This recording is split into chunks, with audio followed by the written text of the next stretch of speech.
Hello friends, welcome back to the mini vlog series. So Navratri ಟೈಮಲ್ಲಿ ಒಂದು ಟೆಂಪಲ್ನ ನಾವು ಬ್ಯಾಂಗ್ಳೂರಲ್ಲಿ ಮಿಸ್ ಮಾಡ್ಕೊಳ್ದಲ್ಲೇ ಒಂದು ಸತಿನಾದರೂ ಹೋಗಲೇಬೇಕು ಅಂತ ಅಂದರೆ ಅದು ಬಂಡಿ ಮಕ್ಕಳಮ್ಮ ಟೆಂಪಲ್. ಸ್ವರ್ಗನೇ ಅಲ್ಲಿ ಇಳಿಸ್ಬಿಟ್ಟಿದ್ದಾರೆ, ದರೆಗೆ ಇಳಿದು ಬಂದುಬಿಟ್ಟಿದ್ದಾರೆ ಅಮ್ಮನೇ ಅಂತ ಅನಿಸುತ್ತೆ. ಅಷ್ಟು ಚೆನ್ನಾಗಿ ಅಲಂಕಾರ ಮಾಡ್ತಾರೆ, ಅಷ್ಟು ಚೆನ್ನಾಗಿ ಅಲ್ಲಿ ಎಲ್ಲ ಡೆಕೋರೇಟಿವ್ ಆಗಿರ್ಬೋದು, ಆಚೆ ಎಲ್ಲ ಸಖತ್ತಾಗಿ ಮಾಡಿದ್ದಾರೆ. ಒಂದೊಂದು ಅವತಾರಗಳಾಗಿರ್ಬೋದು, ಒಂದು ಸತಿ ನೀವು ಹೋಗಿ ವಿಸಿಟ್ ಮಾಡಿ, ನಿಜವಾಗ್ಲೂ ತುಂಬಾ ಇಷ್ಟ ಆಗುತ್ತೆ. ಆ್ಯಂಡ್ ಇಲ್ಲಿ 9 ದಿನಗಳ ಕಾಲ ಅಲಂಕಾರಗಳು ನಡೀತಿರುತ್ತೆ. ಆಮೇಲೆ ನಿಂಬೆಹಣ್ಣು ದೀಪ ಹಚ್ಚೋರು ಹಚ್ಬೋದು. ಸೊ 9 ಡೇಸ್ ನಾವು ಫಸ್ಟ್ ಡೇಯಿಂದ ಕಂಟಿನ್ಯೂಸ್ ಆಗಿ ಹೋಗ್ತಾನೆ ಇದ್ದೀವಿ.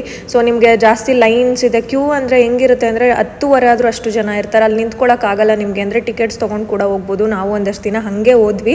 ಸೊ ಒಂದು ಸತಿ ವಿಸಿಟ್ ಮಾಡಿ ಅಂತ ಹೇಳ್ತೀನಿ. ಚಾಮುಂಡಿ ಬೆಟ್ಟದಲ್ಲಿ ಹೋಗೋರಿಗೆ, ಅಮ್ಮನ್ನ ನಂಬೋರಿಗೆ ಅಲ್ಲಿರೋ ವೈಬ್ ಹೆಂಗಿದೆ, ಆ ವೈಬ್ ಹೇಗಿದೆ ಅಂತ ಗೊತ್ತಿರುತ್ತೆ. ಅದೇ ಥರನೇ ಇಲ್ಲೂ ಕೂಡ ಅಂತ ಹೇಳ್ತಾ, ಇನ್ನೂ ನನ್ನ ಚಾನಲ್ಗೆ ಸಬ್ಸ್ಕ್ರೈಬ್ ಮಾಡ್ದಲೇ ನೋಡ್ತಿದ್ದೀರಾ, ದಯವಿಟ್ಟು ಸಬ್ಸ್ಕ್ರೈಬ್ ಮಾಡ್ಕೊಂಡು ನೋಡಿ.